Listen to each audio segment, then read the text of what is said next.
You think you know someone. You've been married to them for a decade. You raise their kids. But the moment a stranger pays to sleep down the hall, your spouse turns into a paranoid fortress guard, and you turn into a therapist with a Venmo account. Welcome back. Today, we aren't talking about interior design. We aren't talking about passive income. We are talking about the psychological tightrope of having a paying guest in your house. Because let's be honest, inviting a stranger into your home isn't a real estate transaction. It's a hostage negotiation where everyone is paying for the privilege. Here is the first mind bend. In normal life, a guest gets the good towel. A guest gets the last slice of pizza. A guest is sacred. But the moment you add the word paying, the psychology flips. Suddenly, that person is no longer a guest. They are a client. And clients don't get the good towel. Clients get a receipt. Let's look at the host's brain. When you own a house, it is your restoration niche. The one place where you can pick your nose in the kitchen and leave the laundry on the treadmill. Enter the paying guest. Suddenly, your amygdala, the fear center of your brain, lights up like a Christmas tree. You start listening to footsteps. You count the seconds they spend in the shower. You develop a superpower, the ability to hear a crumb drop on the carpet from 3 rooms away. Psychologists call this territorial scarcity. Your brain stops seeing a human being and starts seeing a resource competitor. Are they using too much Wi-Fi? Did they eat the expensive organic butter? That butter was your emotional support butter. You aren't a landlord anymore. You are a prey animal. The paying guest suffers from something I call the permanent interview. They can never relax. Because the rules are unspoken, do you close the kitchen cabinet softly or silently? Do you say hello every time you pass the living room, or is that annoying? Here is the brutal truth. The guest is paying for a service, but they feel indebted to you because you sleep under the same roof. This creates massive cognitive dissonance.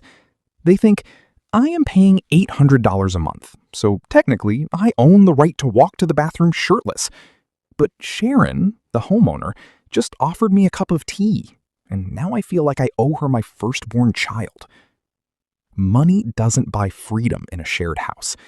Money buys a more expensive cage. But the real psychology bomb? It's not between you and the guest. It's between you and your partner. Suddenly, you can't have that fight about who left the dishes in the sink because the paying guest is listening through the wall. Your intimacy evaporates. You start communicating via sticky notes in the laundry room. One partner becomes the enforcer. The rules say no dishes in the sink. The other becomes the diplomat. Oh, don't worry, take your time with the dishes. You aren't managing a house. You are managing a Cold War. And the paying guest is the UN observer who no one invited. Here is where we get dark. Studies on shared housing show that long-term hosting leads to a specific syndrome called home as workplace burnout. You know how you hate your office because you have to be there? Imagine your home becomes that office. The host stops relaxing in their own living room. They stop cooking loudly at 11 p.m. They start measuring their life in quiet hours. Eventually, the host starts resenting the guest, not for anything they did, but simply for existing in the peripheral vision. And the guest? The guest starts resenting the host for making them feel like a burden, even though they are literally paying the mortgage. It is a perfect, toxic dance of mutual obligation. So, how do you survive this?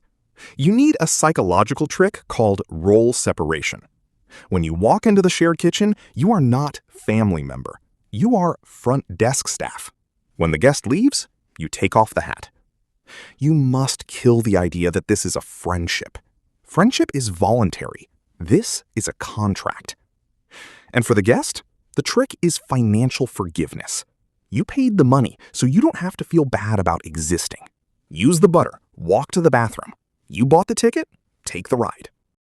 Having a paying guest doesn't ruin a house. It reveals a psychology we don't like to admit, that we are deeply territorial apes who pretend to be generous hosts for money. So, lock your doors, cash your checks, and for the love of Freud, buy noise-canceling headphones. Please like and subscribe to keep me motivated. See you in next one.